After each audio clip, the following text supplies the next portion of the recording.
Catering മേഖല കടുത്ത പ്രതിസന്ധിയിലൂടെയാണ് കടന്നുപോകുന്നതെന്ന് all Kerala caters association ജില്ലാ പ്രസിഡന്റ് പി ജോയ്.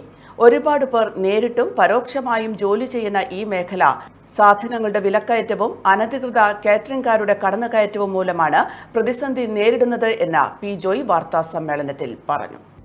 നമുക്കറിയാം, ഇന്ന് വിലക്കയറ്റം വളരെ അതിരൂക്ഷമായി തുടരുകയാണ്.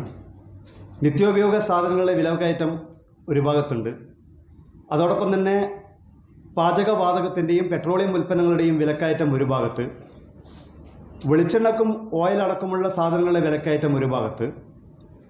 അതിലേറ്റവും പ്രധാനം ഇപ്പോൾ നമുക്ക് കേരളത്തെ സംബന്ധിച്ച് ബിരിയാണി, ഇപ്പോൾ എല്ലാ ആഘോഷ പരിപാടിയിലും ബിരിയാണി ഒരു പ്രധാന ഐറ്റമായിട്ട് ഭക്ഷണ വസ്തുവായി ഉപയോഗിക്കപ്പെടുകയാണ് കേരളത്തിൽ.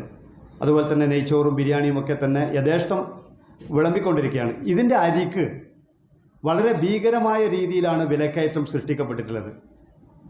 നേരത്തെ 90 രൂപ 100 രൂപ റേറ്റുള്ള ജീരകശാല, കൈമ തുടങ്ങിയ അരിക്ക്, ബിരിയാണി റൈസിന് 140 രൂപ കൊടുക്കേണ്ട ഒരു അവസ്ഥ ഇപ്പം വന്നിരിക്കുകയാണ്. 140 രൂപയാണ് ഇപ്പം വില വർദ്ധിച്ചിരിക്കുന്നത്.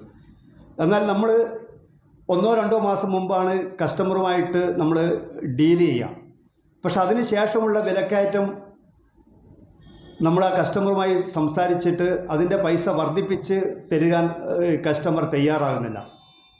വളരെ ഭീകരമായ രീതിയിലാണ് കാറ്ററിംഗ് മേഖല ഇപ്പം വിലക്കയറ്റവുമായി ബന്ധപ്പെട്ടുകൊണ്ടുള്ള പ്രതിസന്ധികളെ അഭിമുഖീകരിച്ചുകൊണ്ടിരിക്കുന്നത്.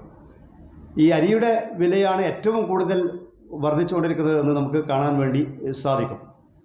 അതോടൊപ്പം തന്നെ നമ്മൾ ശ്രദ്ധയിൽപ്പെടുത്താൻ വേണ്ടി ആഗ്രഹിക്കുന്നത്, അനധികൃത കാറ്ററിംഗുകാർ ഇപ്പോൾ കേരളത്തിലെ സംസ്ഥാനത്തൊട്ടും ഒരു മാനദണ്ഡങ്ങളും പാലിക്കാതെ സർക്കാരിൻ്റെ കാറ്ററിംഗ് ലൈസൻസ് എടുക്കുന്നില്ല, ദേഹപരിശോധനയുടെ സർട്ടിഫിക്കറ്റ് ഇല്ല, വെള്ളം പരിശോധനിക്കുന്ന സർട്ടിഫിക്കറ്റ് ഇല്ല, അതോടൊപ്പം തന്നെ ഫാസ്റ്റ് ട്രാക്ക് ട്രെയിനിങ്ങിൻ്റെ സർട്ടിഫിക്കറ്റ് ഇല്ല. അങ്ങനെ സർക്കാർ നിഷ്കർഷിക്കുന്ന ഒരു മാനദണ്ഡങ്ങളും പാലിക്കാതെ ഒരുപാട് അനധികൃത കാറ്ററിംഗുകാർ ഈ മേഖലക്കകത്ത് കടന്നു വരികയാണ്.